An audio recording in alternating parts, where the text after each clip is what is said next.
Alright, Shalom. First of foremost, I want to give all praises and the highest honor to Yahweh, Ba'ashem Yahushai, Ba'ashem Kakadash. Double honor to my elder apostles and teachers of Great Millstone. Peace and salutation to the sincere Akim across the world who are spreading this knowledge and truth and sincerity. And may the election be upon your household. Khan Shalom. Peace unto you all. So today I want to make a video concerning 1 Samuel chapter 28. Because when I read it, I came across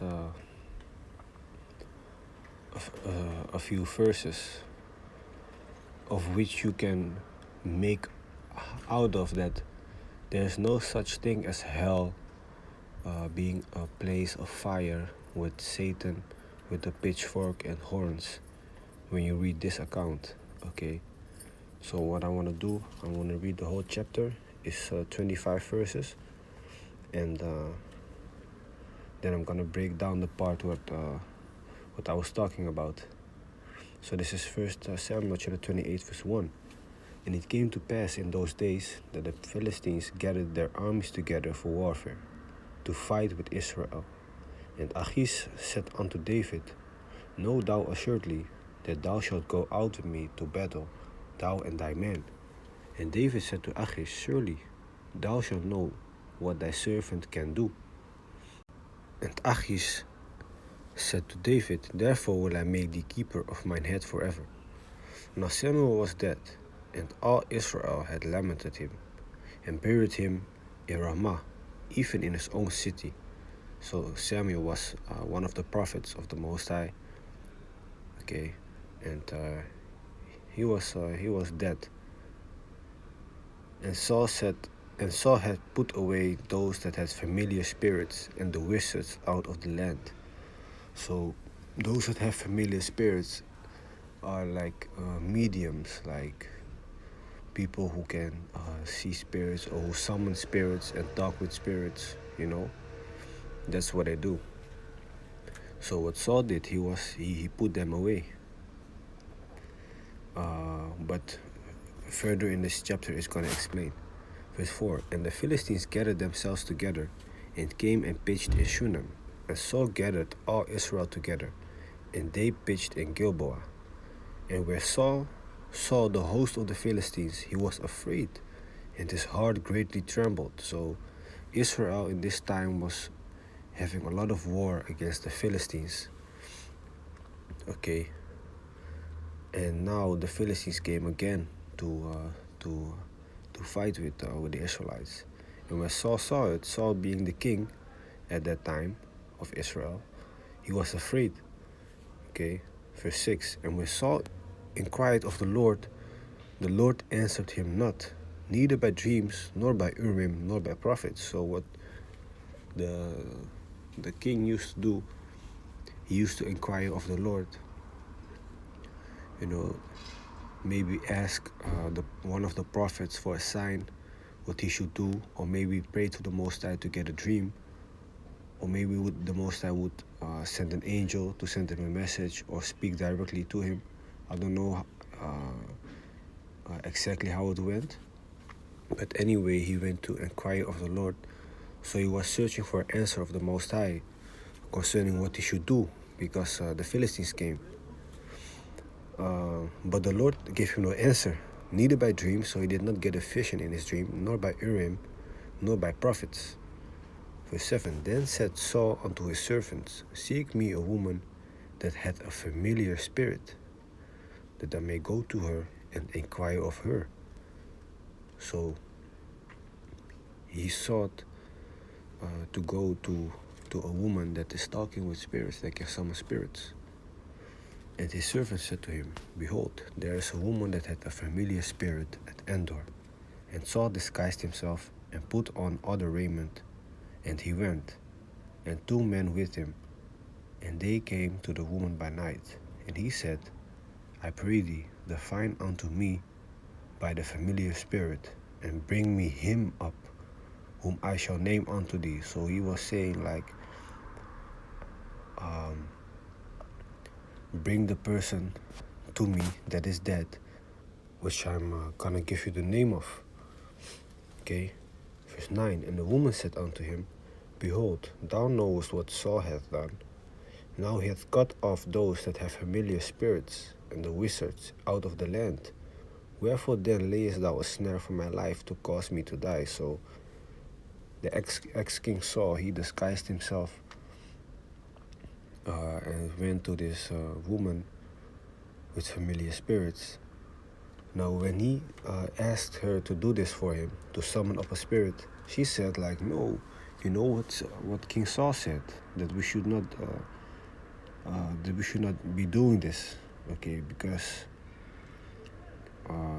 she would get killed if she would be caught doing this, okay, summoning a spirit.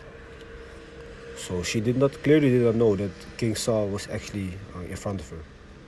Verse 10, and Saul sware to her by the Lord, saying, As the Lord liveth, there shall no punishment happen to thee for this thing.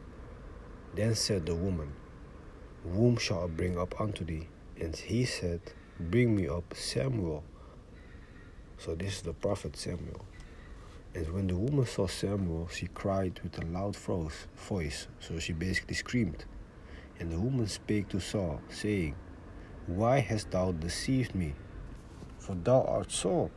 So now she knew that the man in front of her was King Saul. And the king said unto her, Be not afraid, for what sawest thou? And the woman said unto Saul, I saw gods ascending out of the earth. And he said unto her, What form is he of? And she said, An old man cometh up, and he is covered with a mantle. So she summoned a spirit, okay, and the old man came up. Samuel was old, and he was covered with a mantle, showing you that you have raiment, okay. You're clothed when you go to the spiritual world. And Saul perceived that it was Samuel, and he stooped with his face to the ground and bowed himself. And Samuel said to Saul, Why didst thou disquieted me to bring me up? Okay, now we're getting to the point. And Saul answered, I am sore distressed, for the Philistines make war against me, and the Most High is departed from me, and answered me no more, neither by prophets nor by dreams. Therefore I have called thee, that thou mayest make known unto me what I shall do. So because Saul did not get answer of the Most High, he tried to summon up the prophet Samuel, who recently, not say recently, but who died, and he summoned him to get some answers from him, like, hey, what should I do? Verse 16, then said Samuel, Wherefore then dost thou ask of me, seeing the Lord is departed from thee, and is become thine enemy? So if the Most High doesn't help him, why is he asking the help of Samuel? And the Lord had done to him as he spake by me, for the Lord had rent the kingdom out of thine hand, and given it to thy neighbor, even to David. So the kingdom of King Saul was going to be given, to David, okay, King David.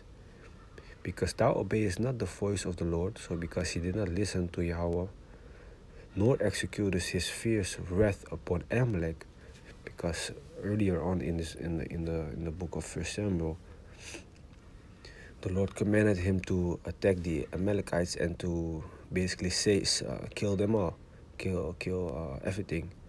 But what he did, he was taking from the cattle, from the animals, which he was not supposed to be doing, was to kill. He was to kill everything, even the animals, if I'm correct. Yeah, so he took of it. Meanwhile, the Most High did not tell him to do that, and then he led the king of Amalek. If I'm correct, his name was Agag. He led him alive. Meanwhile, the Most High said to kill him, so he did not listen to the Most High. Okay, reading on. Therefore had the Lord done this thing unto thee this day. Moreover, the Lord will also deliver Israel with thee into the hand of the Philistines. So here comes the point. And tomorrow shalt thou and thy sons be with me. The Lord also shall deliver the host of Israel into the hand of the Philistines. Then Saul fell straightway all along the earth, and was sore afraid, because of the words of Samuel, and there was no strength in him, for he had eaten no bread all the day, nor all the night. So going back to verse 19, moreover the Lord will also deliver Israel with thee into the hand of the Philistines, and tomorrow shalt thou and thy sons be with me. So what does that mean? If Samuel was dead, okay, and the verse above says that Saul did not listen to the Most High, okay, and even above that, it says that the Most High has become his enemy. Wouldn't you then think that he is gonna go to hell to burn in eternal fire? But why then in verse 19 does Samuel say, and tomorrow shall thou and the sons be with me? Okay, because Samuel is just resting right now in the spiritual world. Okay, so that's gotta make you think, like, wait a minute, so what the scriptures actually explain is that there's no such thing as hell. There's multiple examples in the scriptures, but there's no such thing as hell where you burn with eternal fire, where Satan is waiting for you with a pitchfork. But there's one place where the spirits go to, that is a spiritual world, where you die and you just have your rest. Okay, you sit out your rest, and then after a few generations you come back to the earth. Okay, like the scriptures say, every third or fourth generation you come back in your family. Okay, if you were a man, you come back as a man. If you were a man of Israel, you come back as a man of Israel. Okay, and then in that life where you live again, certain things come on your path. Basically, you sit out your judgment. Okay, certain good things happen, certain bad things happen to you.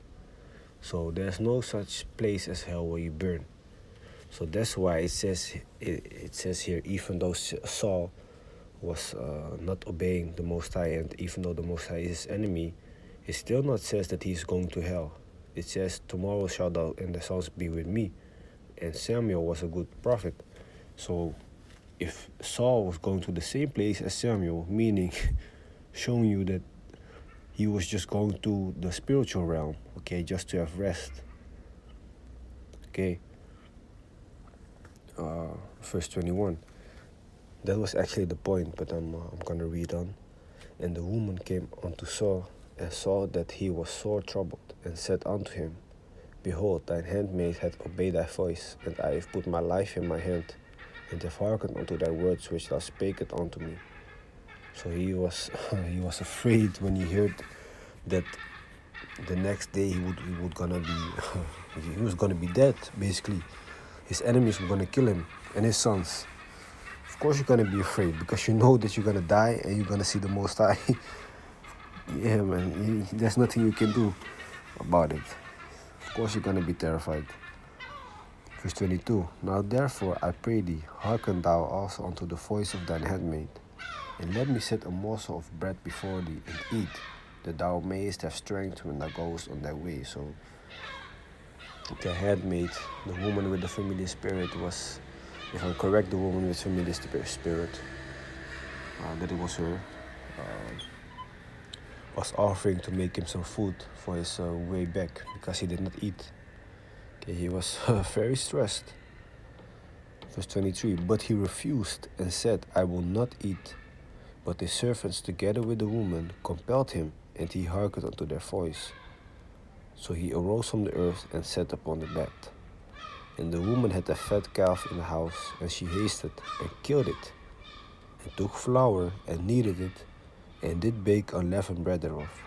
And she brought it before Saul and before his servants, and they did eat. So she prepared a whole meal for them. They ate of it, Saul and his servants. Then they rose up and went away that night. So that was the chapter. But the point of me bringing it out again was concerning the prophet Samuel being summoned from the spiritual realm. And even though Saul was being wicked, he still was gonna go to the same place where Samuel was. Meanwhile, Samuel lived good, righteous, showing you there's no such thing as hell where you burn after you die. You just go to one place like the scripture says. Okay. I'll go, let me see if I can go. I'll go to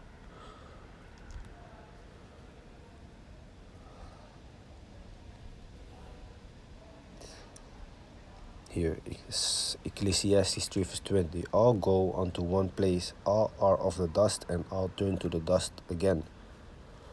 Who knoweth the spirit of man that goeth upward? So when you die, when a person dies, his spirit goes up.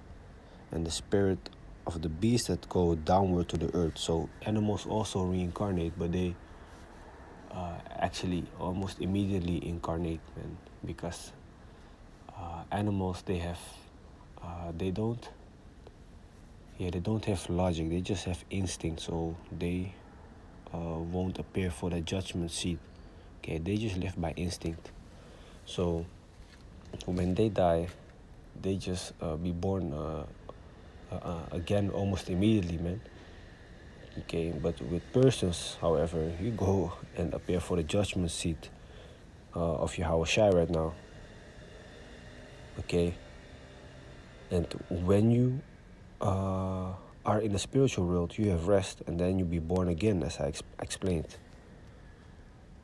You see, and there's one flesh.